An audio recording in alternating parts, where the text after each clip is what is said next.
മുംബൈ ഭീകരാക്രമണ കേസ് പ്രതി തഹാവൂർ റാണയെ നാട്ടിലെത്തിക്കാൻ NIA സംഘം അമേരിക്കയിലേക്ക് തിരിക്കും. നിങ്ങൾക്കറിയുന്ന പോലെ അമേരിക്കൻ സുപ്രീം കോടതി വിധി പറഞ്ഞിരുന്നു ഇയാളെ ഈ കുറ്റവാളിയെ കൈമാറാൻ.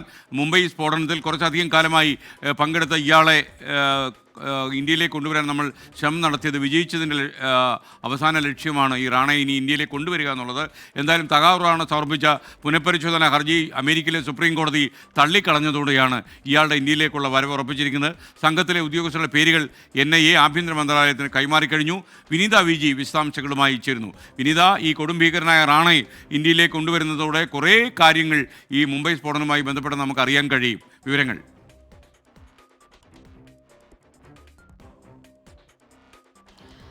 തീർച്ചയായും SK സൂചിപ്പിച്ചതുപോലെ തന്നെ പുനഃപരിശോധനാ ഹർജി, ഈ റാണ നൽകിയിരുന്ന പുനഃപരിശോധനാ ഹർജി സുപ്രീം കോടതി തള്ളിയിട്ടുണ്ടായിരുന്നു. ഇതിനെ തുടർന്നാണ് ഇപ്പോൾ ഇന്ത്യ ഇങ്ങനൊരു നീക്കം നടത്തുന്നത്. നമുക്ക് അറിയാൻ കഴിയുന്നത് ഈ മാസം 30 NIA സംഘം US തിരിക്കുമെന്നുള്ളത് തന്നെയാണ്. 4 സംഘമായിരിക്കും തിരിക്കുക. അതിലൊരു IG, ഒപ്പം തന്നെ DIG അടക്കമുള്ള ആളുകൾ, ഉദ്യോഗസ്ഥർ ആ സംഘത്തിലുണ്ടാകും. ഈ ആരൊക്കെയാണ് US പോകുന്നതെന്ന് ഉൾപ്പെടെയുള്ള കാര്യങ്ങൾ, അവരുടെ പേര്, വിശദാംശങ്ങളടക്കം NIA അത് ആഭ്യന്തര മന്ത്രാലയത്തിന് കൈമാറിയിട്ടുണ്ട്. ഇവരുടെ യാത്ര ഉടനെ ഉണ്ടാകുമെന്ന് തന്നെയാണ് അറിയാൻ കഴിയുന്നത്. ഈ മുംബൈ ഭീകരാക്രമണവുമായി ബന്ധപ്പെട്ട് ഈ ഭീകരാക്രമണം ആസൂത്രണം ചെയ്തതിൽ ഒരാൾ ഈ തഹാവൂർ റാണ എന്നാണ് അറിയപ്പെടുന്നത്. അതുകൊണ്ട് തന്നെ തുടക്കം മുതൽ തന്നെ ഇന്ത്യയിലേക്ക് കൊണ്ടുവന്ന് മറ്റ് നടപടിക്രമങ്ങളുമായി മുന്നോട്ട് പോകണമെന്ന്, നിയമവുമായി ബന്ധപ്പെട്ടുകൊണ്ടുള്ള നടപടിക്രമങ്ങളുമായി മുന്നോട്ട് പോകണമെന്ന് ഇന്ത്യ ആവശ്യപ്പെട്ടിട്ടുണ്ടായിരുന്നു. ഇതിനിടയിലാണ് ഈ പുനഃപരിശോധനാ ഹർജിയുമൊക്കെയായി അദ്ദേഹം സുപ്രീം കോടതിയെ ഈ തഹാവൂർ റാണ സമീപിച്ചിട്ടുണ്ടായിരുന്നത്.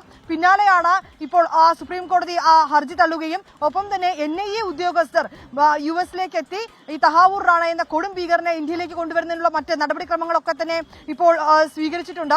ഇതിൽ കൊണ്ടുവന്ന തിഹാർ ജയിലിലായിരിക്കും ഈ റാണയെ പാർപ്പിക്കുക എന്നാണ് അറിയാൻ കഴിയുന്നത്. ഇതുമായി ബന്ധപ്പെട്ട് അവിടെയും ഏതാണ്ട് മുന്നൊരുക്കങ്ങളൊക്കെ ആരംഭിച്ചിട്ടുണ്ടെന്നാണ് മനസ്സിലാക്കാൻ കഴിയുന്നത്. അതീവ സുരക്ഷാ ക്രമീകരണങ്ങളും ഒപ്പം തന്നെ നിരീക്ഷണവും ഈ റാണയെ പാർപ്പിക്കുന്ന മേഖലയിൽ ഉണ്ടാകും.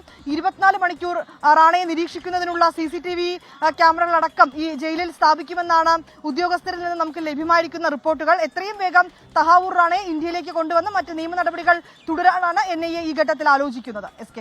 ഓക്കെ, താങ്ക് യു വിനീത. ഈ റാണ ഇവിടെ ഇന്ത്യയിൽ കൊണ്ടുവരട്ടെ. നമ്മുടെ അന്വേഷണ ഏജൻസികളുടെ ചോദ്യം ചെയ്യലിൽ കുറച്ചുകൂടി കാര്യങ്ങൾ വ്യക്തമാകട്ടെ.